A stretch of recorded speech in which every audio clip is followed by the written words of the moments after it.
ರಾಜ್ಯದಲ್ಲಿ ನಾಯಕತ್ವದ ಬದಲಾವಣೆ ಚರ್ಚೆ ತೀವ್ರಗೊಂಡಿದೆ. ಈ ನಡುವೆ ಈ ಗೊಂದಲಕ್ಕೆ ಬೆಳಗಾವಿ ಅಧಿವೇಶನದ ಬಳಿಕ ಪೂರ್ಣ ವಿರಾಮ ಬೀಳಿದೆ ಅಂತ ಹಿರಿಯ ಕಾಂಗ್ರೆಸ್ ಶಾಸಕ ಲಕ್ಷ್ಮಣ ಸವದಿ ಭವಿಷ್ಯ ನುಡಿದಿದ್ದಾರೆ. ಬೆಂಗಳೂರಿನಲ್ಲಿ ಎಂದು ಮಾತನಾಡಿದ ಅವರು, ಅಧಿಕಾರ ಹಂಚಿಕೆ ಗೊಂದಲವನ್ನ ಹೈಕಮಾಂಡ್ ನಾಯಕರು ಬಗೆಹರಿಸಲಿದ್ದಾರೆ ಅಂತ ಹೇಳಿದ್ದಾರೆ.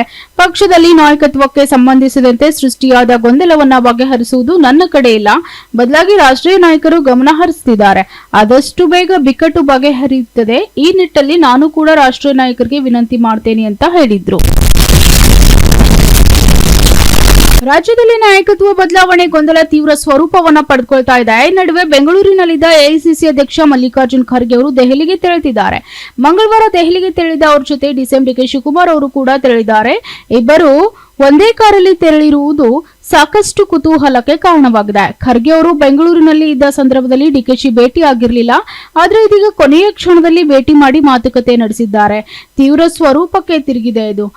ರಾಜ್ಯ ಕಾಂಗ್ರೆಸ್ನಲ್ಲಿ ನಾಯಕತ್ವ ಬಿಕ್ಕಟ್ಟು ತೀವ್ರ ಸ್ವರೂಪಕ್ಕೆ ತಿರುಗಿದ್ದು, ಎಐಸಿಸಿ ಅಧ್ಯಕ್ಷ ಮಲ್ಲಿಕಾರ್ಜುನ್ ಖರ್ಗೆ 3 ದಿನಗಳ ಕಾಲ ರಾಜ್ಯದಲ್ಲಿ ಬೀಡು ಬಿಟ್ಟಿದ್ರು. ಸದಾಶಿವನಗರದ ನಿವಾಸದಲ್ಲಿ ಖರ್ಗೆ ಅವರನ್ನು ಸಿಎಂ ಸಿದ್ದರಾಮಯ್ಯ ಸೇರಿದಂತೆ ಸಚಿವರು, ಶಾಸಕರು ಭೇಟಿ ಮಾಡಿ ಮಾತುಕತೆ ನಡೆಸಿದ್ರು. ಆದರೆ ಡಿಸಿಎಂ ಡಿಕೆ ಶಿವಕುಮಾರ್ ಮಾತ್ರ ಭೇಟಿ ಆಗಿರಲಿಲ್ಲ. ಇದೀಗ ಕೊನೆಯ ಗಳಿಗೆಯಲ್ಲಿ ಡಿಕೆ ಶಿವಕುಮಾರ್ ಅವರು ಖರ್ಗೆ ಅವರನ್ನ ಭೇಟಿ ಮಾಡಿದ್ದಾರೆ. ಸಿದ್ದರಾಮಯ್ಯನವರ ಸರ್ಕಾರ 2.5 ವರ್ಷ ಪೂರೈಸಿದ ಬೆನ್ನಲ್ಲೇ ಮುಖ್ಯಮಂತ್ರಿ ಬದಲಾವಣೆ ಭಾರೀ ಸದ್ದನ್ನ ಮಾಡ್ತಾ ಇದೆ. ಹೈಕಮಾಂಡ್ ತೀರ್ಮಾನವೇ ಅಂತಿಮ ಅಂತ 2 ಬಣಗಳು ಹೇಳಿವೆ. ಈ ನಡುವೆ 4 ವರ್ಷಗಳ ಹಿಂದೆ ಯಡಿಯೂರಪ್ಪನವರು ಕಣ್ಣೀರಿಟ್ಟು ರಾಜೀನಾಮೆ ನೀಡಿದ್ದ ವಿದ್ಯಮಾನ ವೈರಲ್ ಆಗ್ತಾ ಇದೆ. ನಾನು ದುಃಖದಿಂದ ಅಲ್ಲ, ಸಂತೋಷದಿಂದ ರಾಜೀನಾಮೆ ನೀಡ್ತಾ ಇದ್ದೇನೆ. ನನಗೆ ಅವಕಾಶ ಮಾಡಿಕೊಟ್ಟ ಪ್ರಧಾನಿ ನರೇಂದ್ರ ಮೋದಿ, ಗೃಹ ಸಚಿವ ಅಮಿತ್ ಶಾ ಮತ್ತು ನಮ್ಮ ರಾಷ್ಟ್ರಾಧ್ಯಕ್ಷರಾದ ಜೆಪಿ ನಡ್ಡಾ ಅವರಿಗೆ ನಾನು ಆಭಾರಿಯಾಗಿದ್ದೇನೆ. ಇದು 4 ವರ್ಷಗಳ ಹಿಂದೆ ಮುಖ್ಯಮಂತ್ರಿ ಸ್ಥಾನದಿಂದ ಕೆಳಗಿಳಿದಾಗ ಹೇಳಿದ ಮಾತು. ಕಣ್ಣೀರಿಟ್ಟ ಯಡಿಯೂರಪ್ಪ ರಾಜೀನಾಮೆ ನೀಡಿದಾಗ ಕಾಂಗ್ರೆಸ್ ಪಾರ್ಟಿ ನಾಯಕರು ಬೇಸರಗೊಂಡಿದ್ರು. ಹಿರಿಯ ಜೀವ ಕಣ್ಣೀರು ಹಾಕಿ ರಾಜೀನಾಮೆ ನೀಡಿದ್ದು ನನಗೆ ದುಃಖ ತಂದಿತ್ತು ಅಂತ ಸಚಿವೆ ಲಕ್ಷ್ಮೀ ಹೆಬ್ಬಾಳ್ಕರ್ ಹೇಳಿದ್ರು. ಯಡಿಯೂರಪ್ಪನವರ ಆ ವಿಡಿಯೋ ಈಗ ಸಾಮಾಜಿಕ ಜಾಲತಾಣದಲ್ಲಿ ಸದ್ದು ಮಾಡ್ತಾ ಇದೆ. ಬೆಂಗಳೂರು, ಮಂಡ್ಯ, ಬೀದರ್, ಮೈಸೂರು, ಧಾರವಾಡ, ಶಿವಮೊಗ್ಗ, ದಾವಣಗೆರೆ, ಮೈಸೂರು, ಮಡಿಕೇರಿಗಳಲ್ಲಿ ಲೋಕಾಯುಕ್ತ ಅಧಿಕಾರಿಗಳು ಭ್ರಷ್ಟಾಚಾರದ ಆರೋಪ ಹೊತ್ತ ಅಧಿಕಾರಿಗಳ ಮನೆ ಹಾಗೂ ಕಚೇರಿಗಳ ಮೇಲೆ ದಾಳಿ ನಡೆಸಿ ಕಡತ ಪರಿಶೀಲನೆ ಮಾಡಿದ್ದಾರೆ. ಅಧಿಕಾರಿಗಳಿಗೆ ಸಂಬಂಧಿಸಿದ್ದೆ ಎನ್ನಲಾದ ಮನೆ ಹಾಗೂ ಕಚೇರಿಗಳ ಮೇಲೆ ದಾಳಿ ನಡೆಸಿರುವ ಲೋಕಾಯುಕ್ತ ಅಧಿಕಾರಿಗಳು ಸದ್ಯ ಪರಿಶೀಲನೆ ಮಾಡುತ್ತಿದ್ದಾರೆ ಎಂದು ಮುಂಜಾನೆ ಭ್ರಷ್ಟಾಚಾರದ ಆರೋಪ ಹೊತ್ತ ಅಧಿಕಾರಿಗಳಿಗೆ ಲೋಕಾಯುಕ್ತ ಶಾಕ್ ನೀಡಿದೆ. ರಾಜ್ಯದ 10 ಕಡೆಗಳಲ್ಲಿ ಏಕಕಾಲದಲ್ಲಿ ಹಲವು ಸರ್ಕಾರಿ ಅಧಿಕಾರಿಗಳ ಮನೆ ಹಾಗೂ ಕಚೇರಿಗಳ ಮೇಲೆ ದಾಳಿ ಮಾಡಿರುವ ಲೋಕಾಯುಕ್ತ ಅಧಿಕಾರಿಗಳು ಆಸ್ತಿ ಹಾಗೂ ಕಡತಗಳ ಪರಿಶೀಲನೆ ನಡೆಸಿದ್ದಾರೆ. ಅಕ್ರಮ ಆಸ್ತಿ ಶೇಖರಣೆ, ಲಂಚ ಕೇಳಿದ ದೂರು, ಲಂಚಕ್ಕಾಗಿ ಕಡತಕ್ಕೆ ಸಹಿ ಹಾಕದೆ ಸತಾಯಿಸಿರುವುದು ಇತ್ಯಾದಿ ದೂರುಗಳ ಹಿನ್ನೆಲೆಯಲ್ಲಿ ಈ ದಾಳಿ ನಡೆಸಲಾಗಿದೆ.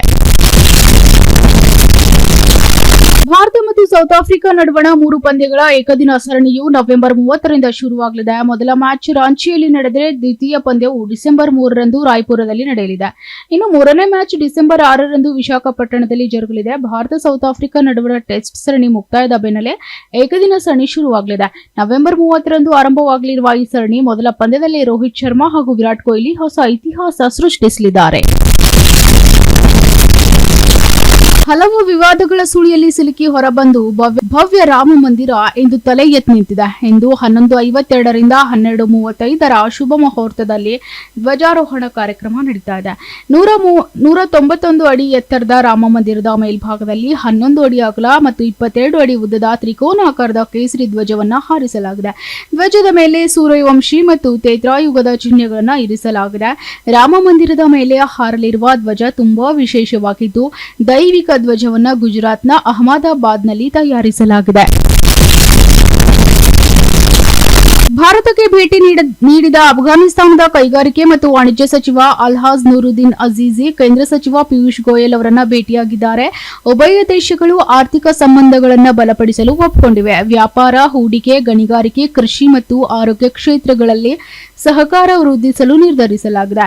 ವೀಸಾ ಮತ್ತು ವಾಯು ಕಾರಿಡಾರ್ ಸಮಸ್ಯೆಗಳನ್ನು ಪರಿಹರಿಸಲಾಗಿದೆ. ಇದು ಮುಂಬರುವ ದಿನಗಳಲ್ಲಿ ವ್ಯಾಪಾರ ಮತ್ತು ಸಾರಿಗೆಯನ್ನು ಉತ್ತೇಜಿಸಲಿದ್ದು, ದ್ವಿಪಕ್ಷೀಯ ವ್ಯಾಪಾರವನ್ನು $100 ಕೋಟಿ ಹೆಚ್ಚಿಸುವ ಗುರಿ ಹೊಂದಿದ್ದೇವೆ ಅಂತ ಅಫ್ಘಾನ್ ಸಚಿವ ಅಜೀಜಿ ತಿಳಿಸಿದ್ದಾರೆ. ಧರ್ಮಸ್ಥಳದ ಗ್ರಾಮದಲ್ಲಿ ಶವ ಹೂತಿಟ್ಟ ಪ್ರಕರಣದ ಆರೋಪಿಯಾಗಿದ್ದ ಚಿನ್ನಯ್ಯನಿಗೆ ಮಂಗಳೂರಿನ ಪ್ರಧಾನ ಜಿಲ್ಲಾ ಮತ್ತು ಸತ್ರ ನ್ಯಾಯಾಲಯ 1 ಲಕ್ಷ ರೂಪಾಯಿ ವೈಯಕ್ತಿಕ ಬಾಂಡ್ ಮತ್ತು 12 ಷರತ್ತುಗಳೊಂದಿಗೆ ಷರತ್ತುಬದ್ಧ ಜಾಮೀನು ಮಂಜೂರು ಮಾಡಿದೆ. ಮತ್ತೊಂದು ಕಡೆ ಮನೆಯಲ್ಲಿ ಅನಧಿಕೃತ ಶಸ್ತ್ರಾಸ್ತ್ರ ಇರಿಸಿಕೊಂಡ ಆರೋಪ ಎದುರಿಸ್ತಾ ಇರುವ ಮಹೇಶ್ ಶೆಟ್ಟಿ ತಿಮರೋಡಿ ಅವರ ಅರ್ಜಿ ವಿಚಾರಣೆ ನಡೆಸಿದ ಹೈಕೋರ್ಟ್ ಪ್ರಕರಣದ ತನಿಖೆಗೆ ನೀಡಿದ ತಡೆಯಾಜ್ಞೆಯನ್ನ ವಿಸ್ತರಿಸಿದೆ. ಮಲೆನಾಡಲ್ಲಿ ಸುದೀರ್ಘ ಮಳೆಯಿಂದಾಗಿ ಶುಂಠಿ ಬೆಳೆ ಕೊಳೆ ರೋಗಕ್ಕೆ ತುತ್ತಾಗಿದ್ದು, ಮಾರುಕಟ್ಟೆಯಲ್ಲಿನ ಹಸಿ ಶುಂಠಿ ದರ ಕಳೆದ ವರ್ಷಕ್ಕಿಂತ ದ್ವಿಗುಣಗೊಂಡು ಕ್ವಿಂಟಾಲ್ಗೆ 5,100 ರೂಪಾಯಿ ತಲುಪಿದೆ. ಹೊರ ರಾಜ್ಯಗಳಲ್ಲಿ ಅಧಿಕ ಬೇಡಿಕೆ ಮತ್ತು ಇತರೆ ರಾಜ್ಯಗಳಲ್ಲೂ ಕಡಿಮೆ ಇಳುವರಿಯಾಗಿದ್ದರಿಂದ ಬೆಲೆ ಇನ್ನಷ್ಟು ಏರಿಕೆಯಾಗುವ ನಿರೀಕ್ಷೆ ಇದ್ದು, ಮಲೆನಾಡಲ್ಲಿ ಸುದೀರ್ಘ ಮಳೆ ಅಬ್ಬರ ಮುಗಿದು ಚಳಿ ಆರಂಭವಾಗ್ತಾ ಇದ್ದಂತೆ ಶುಂಠಿ ಬಲಿಯತೊಡಗಿದೆ. ಹಸಿ ಶುಂಠಿ ಮಾರುಕಟ್ಟೆ ದರ ಕಳೆದ ವರ್ಷಕ್ಕಿಂತ 2 ಪಟ್ಟು ಹೆಚ್ಚಾಗಿದ್ದು, ಬರುವ ದಿನಗಳಲ್ಲಿ ಇನ್ನಷ್ಟು ಏರಿಕೆ ಕಾಣಲಿದೆ ಎಂಬ ಆಶಾಭಾವ ಮೂಡಿದೆ. ಕಳೆದೊಂದು ತಿಂಗಳಿಂದ ರೇಷ್ಮೆ ಧಾರಣೆಯಲ್ಲಿ ಗಣನೀಯ ಏರಿಕೆಯಾಗಿದ್ದು, ದ್ವಿತಳಿ ರೇಷ್ಮೆ ಗೂಡಿನ ಬೆಲೆ 905 ರೂಪಾಯಿಗೆ ತಲುಪಿದೆ. ಹಾಗೆಯೇ ಆವಕ ಕಡಿಮೆ ಆಗ್ತಾ ಇರೋದ್ರಿಂದ ಮತ್ತು ಮಾರುಕಟ್ಟೆಯಲ್ಲಿನ ಸುಧಾರಣೆಗಳು ಈ ಏರಿಕೆಗೆ ಕಾರಣವಾಗಿವೆ. ಇದರಿಂದಾಗಿ ರೇಷ್ಮೆ ಬೆಳೆಗಾರರಲ್ಲಿ ಭಾರೀ ಲಾಭದ ನಿರೀಕ್ಷೆ ಮೂಡಿದೆ. ದ್ವಿತಳಿ ರೇಷ್ಮೆ ಗೂಡಿನ ಬೆಲೆ 1,000 ರೂಪಾಯಿ ಸಮೀಪಿಸುತ್ತಿದ್ದಂತೆ ಕಳೆದೊಂದು ತಿಂಗಳಿಂದ ರೇಷ್ಮೆ ಧಾರಣೆಯಲ್ಲಿ ಏರಿಕೆ ಆಗ್ತಾನೆ ಇದ್ದು, ರೇಷ್ಮೆ ಬೆಳೆಗಾರರಲ್ಲಿ ಭಾರೀ ಲಾಭದ ನಿರೀಕ್ಷೆ ಮೂಡಿಸಿದೆ.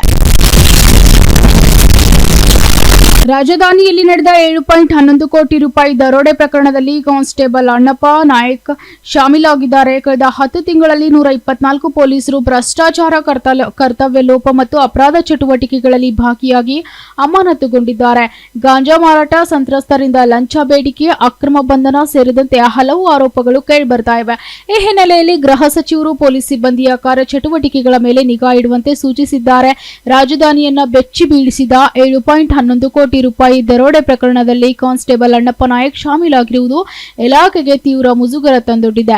ಈ ನಡುವೆ ಭ್ರಷ್ಟಾಚಾರ, ಕರ್ತವ್ಯ ಲೋಪ ಹಾಗೂ ಅಪರಾಧಿಕ ಚಟುವಟಿಕೆಗಳಲ್ಲಿ ಭಾಗಿಯಾಗಿ ಕಳೆದ 10 ತಿಂಗಳಲ್ಲಿ 124 ಪೊಲೀಸ್ ಅಮಾನತುಗೊಂಡಿರುವ ವಿಚಾರ ಬಯಲಾಗಿದೆ.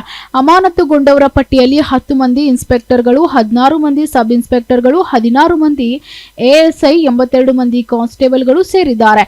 ಗಾಂಜಾ ಮಾರಾಟ ದಂಧೆಗೆ ಸಹಕಾರ, ಪೋಕ್ಸೋ ಪ್ರಕರಣದಲ್ಲಿಯೂ ಸಂತ್ರಸ್ತರಿಂದ ಲಂಚಕ್ಕೆ ಬೇಡಿಕೆ ಇಟ್ಟ ಮಹಿಳಾ ಪಿಎಸ್ಐ ಹಾಗೂ ಅಕ್ರಮ ಬಂಧನದಲ್ಲಿಟ್ಟುಕೊಂಡು ಲಂಚಕ್ಕೆ ಬೇಡಿಕೆ ಸೇರಿದಂತೆ ಹಲವು ಆರೋಪಗಳಲ್ಲಿ ಸಿಲುಕಿದವರನ್ನು ಸೇವೆಯಿಂದ ಅಮಾನತುಗೊಂಡಿದ್ದಾರೆ. ಕೆಲವು ಮಂದಿ ಕರ್ತವ್ಯ ಲೋಪ, ಶಿಸ್ತು, ನಿಯಮ ಉಲ್ಲಂಘನೆ ಆರೋಪ ಎದುರಿಸ್ತಾ ಇದ್ದು, ಇಲಾಖಾ ವಿಚಾರಣೆ ತೂಗುಕತ್ತಿಯ ಭೀತಿಯಲ್ಲಿದ್ದಾರೆ.